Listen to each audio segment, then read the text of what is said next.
Hello दोस्तों, आप सबका स्वागत है मेरे इस YouTube चैनल पर जिसका नाम है योगेश नेगी। दोस्तों, जैसे कि आप इस वेबसाइट को देख रहे हैं कि ये वेबसाइट का नाम है js1india.org। जी हाँ, इसके बारे में मैंने आपको एक वीडियो बनाकर पहले ही बताया हुआ है कि आप किस तरीके से इसके अंदर बारकोड बना सकते हैं और अपने प्रोडक्ट के लिए आप बारकोड किस तरीके से बना सकते हैं, कैसी आपको शीट बनानी है, देन आपको उस पर क्या क्या इम्प्लीमेंट करना है, किस तरीके से आपका बारकोड बन के आपको मिल जाएगा। चलो अब बात करते हैं। अगर किसी ने मेरी वाली वीडियो नहीं देखी है तो आप प्लीज़ उसे पहले देखिए, उसके बाद आपको यहाँ पर और अच्छी तरीके से समझ में आएगा कि यहाँ पर मैं क्या बताना चाह रहा हूँ आपको। और दोस्तों, अगर आपको कोई साउंड सुनाई दे तो मेरे अलावा तो आप प्लीज़ उसे इग्नोर करना, क्योंकि यहाँ पे कंस्ट्रक्शन का काम चल रहा है तो मे भी कुछ वॉल्यूम आ सकती है। तो आप प्लीज़ इस वीडियो को ध्यान से देखें। अब जैसे कि हम यहाँ पे लॉगिन का ऑप्शन दे रखा है, यहाँ पे हम लॉगिन करते हैं क्योंकि हमारे यहाँ पे लॉगिन बनाया हुआ है हमने। अगर आपके पास ये साइट नहीं है तो आप इस पर लॉगिन डिटेल्स बना सकते हैं, अपना वेरीफाई करवा सकते हैं। उसके बाद हम देखते हैं यहाँ पे कैप्चा मांग रहा है हमसे, तो हम यहाँ पे अपना कैप्चा डाल देते हैं। ठीक है, कैप्चा डालने के बाद क्या होगा कि यहाँ पर हम लॉगिन कर सकते हैं आराम से, और हमारे पास लॉगिन डिटेल है इसकी क्योंकि हमने ऑलरेडी पहले बनाया हुआ है। तो अब देखो, आपको मैंने बताया था कि आप किस तरीके से प्रोडक्ट देख सकते हैं व्यू प्रोडक्ट डेटा के अंदर, और कहाँ पे आपको अपलोड करना है आपको अपलोड प्रोडक्ट डेटा के अंदर।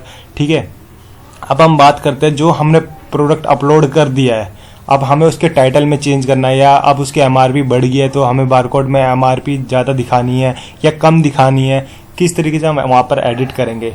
तो अब जैसे कि आपको यहाँ पे दिख रहा है व्यू प्रोडक्ट डेटा, अब मैंने यहाँ पे क्लिक किया। ठीक है, आपको क्लिक करके अब यहाँ पे आपको अपने बारकोड्स नज़र आ जाएंगे। आप इसको यहाँ से कट करना, बारकोड्स आपको देखो ये। अब बात करते हैं GTIN नंबर्स, ये आपके बारकोड नंबर होते हैं।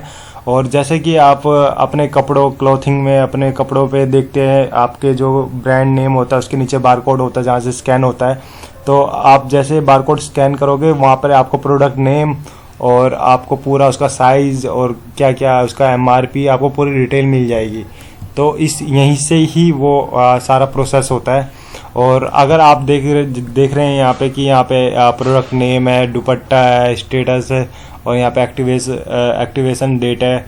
और उसके बाद हम बात करते हैं यहाँ पे हम किस तरीके से सर्च कर सकते हैं, किस तरीके से। फॉर एग्जांपल मेरे को सिर्फ एक ही बारकोड है मेरे पास, मेरे को उसी का ही चेंज करना है। तो मैं इजीली अगर फॉर एग्जांपल अगर मेरे पास ये वाला बारकोड है, देखो ये वाला बारकोड मैंने कॉपी कर रखा है। ठीक है, जैसे मेरे पास ये वाला बारकोड है, अब मैं कैसे देखूंगा, क्योंकि यहाँ पे तो काफ़ी बारकोड्स हैं। यहाँ पे तो देखो, आप देख रहे हो 1 लाख से ऊपर है, वैसे यहाँ पे 1 लाख दिखा रखा है, तो 1 लाख से तो ऊपर ही है मैंने जो अब तक बनाए हुए हैं। और देख सकते हो कि यहाँ पे कितने सारे आगे नेक्स्ट करता रहूँगा तो मेरे को काफ़ी टाइम लग जाएगा उस बारकोड को ढूंढने में। तो किस तरीके से हम उसको आसानी से फाइंड आउट कर सकते हैं, तो हमको यहाँ पे आपको दिखाई दे रहा है GTIN। आपको यहाँ पे सिंपल वो बारकोड पेस्ट करना है और सर्च करना है तो आपको वो मिल जाएगा। अगर आपके पास बारकोड नहीं है, आपके पास प्रोडक्ट नेम है, जो आपने सीट अपलोड करी है उसमें प्रोडक्ट नेम है और बारकोड नहीं है आपके पास, तो आप इजीली प्रोडक्ट नेम भी यहाँ पे कॉपी कर आप यहाँ पर डाल सकते हैं। पर उससे पहले आपको ये बारकोड रिमूव करना पड़ेगा, यहाँ से मतलब हटाना पड़ेगा, ये बारकोड ऐसे हटाना पड़ेगा।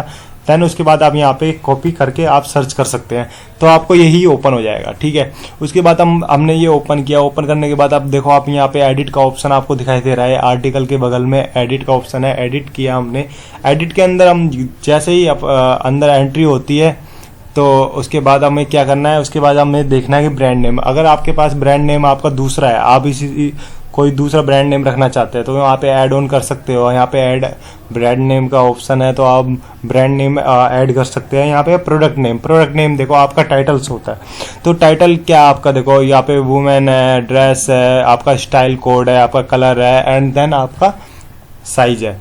तो आप अगर मान लो आपके पास एस है, अब आपके पास इसकी क्वांटिटी एक्सेल की है, आप चाहते हो कि ये एक्सेल में ही जाए, तो यहाँ पे आप एक्सेल कर सकते हो, डबल एक्सेल कर सकते हो, स्मॉल एक्सेल कर सकते हो। देन उसके बाद आप यहाँ पर 3 एक्सेल कर सकते हो।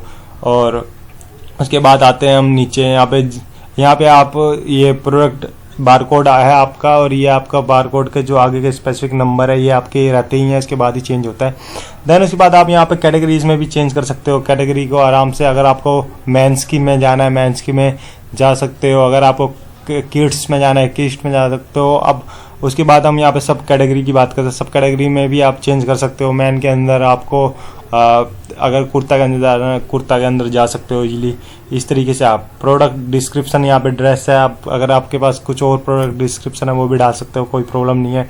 एक्टिवेशन डेट है उसके बाद भी, और आप ये भी चेंज कर सकते हो अगर आप करना चाहें तो। देन यहाँ पे देखो अपलोड इमेज है। अगर अपलोड इमेज, मैं आपको एक चीज़ बता देता हूँ, अगर यहाँ पर आप जब भी एडिट कर सकते हो जब आपने इसकी इमेज यहाँ पर डाली होगी। अगर आपने इसकी इमेज यहाँ पे नहीं डाली होगी तो ये एडिट भी नहीं होगा। आप इसको देख सकते हो बट एडिट नहीं होगा। अब देखो यहाँ पे ये आया, हमको रिटेल और ई रिटेल नहीं करना, हमको यहाँ पे बोथ करना है दोनों को, ठीक है। अब यहाँ पे मैंने इमेज नहीं डाली है अभी मैंने इमेज इसलिए नहीं डाली है क्योंकि अभी मेरे पास इमेज रिसाइज होके नहीं आई है, तो इसलिए मैंने यहाँ पे अभी इमेज नहीं डाली है।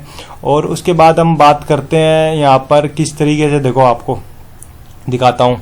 यहाँ पे हम गए, अब यहाँ पर आपको दिख रहा है कि अब यहाँ पर काउंट, ये काउंट का मतलब ये है कि हमारे पास ड्रेस थी सिर्फ एक ड्रेस, तो यहाँ पे काउंट पे एक ही आएगा। अगर हमारे पास एथनिक सेट है तो एथनिक सेट में क्या क्या आता है, दुपट्टा, कुर्ता और लेगी, ये तीनों आते हैं ना, पूरा एथनिक सेट होता है जब, तो हमारे पास 3 आइटम हो जाएंगी कि लेगी भी हो गया, कुर्ता भी हो गया एंड दुपट्टा। तो हम यहाँ पे हमको 3 लिखना पड़ेगा। अगर हमारे पास वो एडिट है यहाँ पे भी एडिट कर सकते हो इजीली, कोई वो नहीं है। और देन उसके बाद हम यहाँ पे आते हैं, यहाँ पे एमआरपी में आप देख सकते हो कि देखो यहाँ पे एक्टिवेशन डेट तो है, यहाँ पे आपको एक्टिवेशन डेट मिल जाएगी। देन यहाँ पे हम अगर एमआरपी चेंज करना चाहें ना तो एमआरपी भी चेंज कर सकते हैं। अब फॉर एग्जांपल अब मेरे पास है ये 2999 का, तो ठीक है, इसमें 12% जीएसटी लगा हुआ है। अगर मुझे यही प्रोडक्ट अब मुझे 599 रुपये का बेचना है तो मैं क्या करूँगा, तो सिंपली मैं करना कुछ नहीं है, यहाँ से इसे पहले कट करूँगा। कट करने के बाद यहाँ पे जाऊँगा, यहाँ पे एमआरपी यहाँ 599 करूँगा एमआरपी, और यहाँ पे इसको ऐड ऑन कर दूँगा। अब ये देखो, प्लीज़ सिलेक्ट एमआरपी लोकेशन। अब ये लोकेशन इसलिए कह रहा है क्योंकि अगर जब मैं इसको डिलीट करूँगा ना, ये डायरेक्ट यहाँ पे आ जाएगा। और फिर यहाँ पे मैं अपना जीएसटी, अब देखो जो 1000 से ऊपर का प्रोडक्ट होता है उस पर 12% लगता है, आपको भी पता है HSN के अकॉर्डिंग, और जो इंडियन गवर्नमेंट है उनके अकॉर्डिंग। और उसके बाद जो अगर 1000 से नीचे का कोई प्रोडक्ट है तो उसमें 5% लगता है, ठीक है। अब ये सब इंडस्ट्री के लिए इक्वल नहीं है, ये सब के लिए अलग अलग है। ये डिपेंड करता है आपके HSN कोड पे, और HSN कोड आपके इंडस्ट्री पे डिपेंड करता है कि अगर आपकी क्लोथिंग का ये है।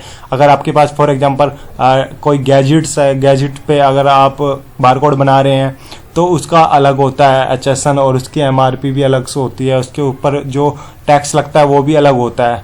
तो अभी फ़िलहाल के लिए जो जीएसटी पर ये काम चल रहा है, अभी यहाँ पर 12% लगा हुआ है। अब मैं 599 अगर जैसे ही यहाँ पे डालूंगा तो यहाँ पर ये ऑटोमेटिकली चेंज नहीं होगा, यहाँ पे आपको चेंज करना पड़ेगा। उसके लिए आपको क्या करना पड़ेगा, उसके लिए आपको यहाँ पे अगर मैं 5 डालूंगा तो यहाँ पे आपको 5 डालकर यहाँ पे देखोगे आप, जैसे 2.5 हो जाएगा यहाँ पे, ठीक है।